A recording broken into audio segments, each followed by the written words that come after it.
ঢাকা বিশ্ববিদ্যালয়ের হলগুলোতে ছাত্রদলের কমিটি ঘোষণার প্রতিবাদে মধ্যরাতে ক্যাম্পাসে বিক্ষোভ করেছেন বিভিন্ন হলের শিক্ষার্থীরা। আবাসিক হল রাজনীতিমুক্ত রাখার দাবিতে শিক্ষার্থীরা গভীর রাত পর্যন্ত ভিসির বাসভবন ঘিরে বিক্ষোভ করে। রাত 2:30টার দিকে ভিসি নিয়াজ আহমেদ খান বিষয়টি সুরাহা করার আশ্বাস দিলে শিক্ষার্থীরা 3টার দিকে হলে ফিরে যান।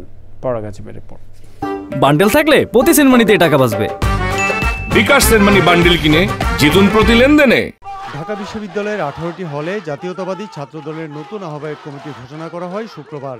এর প্রতিবাদেই মেয়েদের হলসহ বিভিন্ন হলের শিক্ষার্থীরা মধ্যরাতে টিএসসি রাজু ভাস্কর্যের সামনে বিক্ষোভ শুরু করেন। রোকেয়া হল ও শামসুন্নাহার হলের ছাত্রীরা হলের ফটকের তালা ভেঙে বেরিয়ে বিক্ষোভে যোগ দেন। পরে সব শিক্ষার্থীরা জড়ো হন ভিসির বাসভবনের সামনে। 24 সালের 17 জুলাইতে আমরা ছাত্রলীগের পতন ঘটিয়ে হল এরিয়াগুলোতে প্রবেশের মাধ্যমে অফিসিয়ালি ছাত্র রাজনীতি নিষিদ্ধ করা হয়েছিল।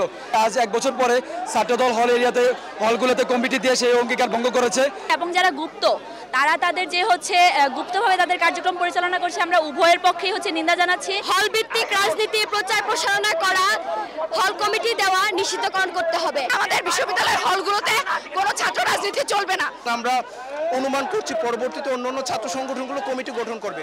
এক পর্যায়ে ভিসির বাসভবনের প্রধান ফটক ঠেলে ভেতরে ঢুকতে চাইলে বের হয়ে আসেন ভিসি। শিক্ষার্থীরা তাদের দাবি তুলে ধরলে তাদেরকে আশ্বস্ত করেন তিনি। আমরা নিবর্তনমূলক কোনো রাজনীতি হল পর্যায়ে চাই না, এটা খুব পরিষ্কার। এখন ডাকসুর জন্য হল কেন্দ্রিক ছাত্র সংগঠনগুলো তারা তাদের মতো করে কাজ করতে হবে। এখন সেটির রূপ কেমন হবে, যেমন ধরো হলে কি তারা মিছিল করতে পারবে কিনা, এখন তাদের এই আচরণ বিধিগুলোর ব্যাপারে তোমাদের সাথে এটা তোমাকেই করতে হবে। বিষয়টি নিয়ে পরে গণমাধ্যমের সাথে কথা বলেন ঢাকা বিশ্ববিদ্যালয়ের প্রক্টর।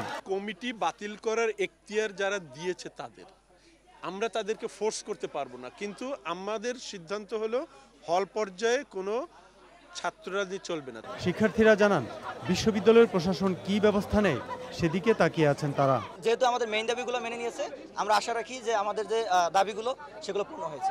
রাত 3টার পরে যার যার হলে ফিরে যান ঢাকা বিশ্ববিদ্যালয়ের শিক্ষার্থীরা। পরাগ আজিম, চ্যানেল আই, ঢাকা।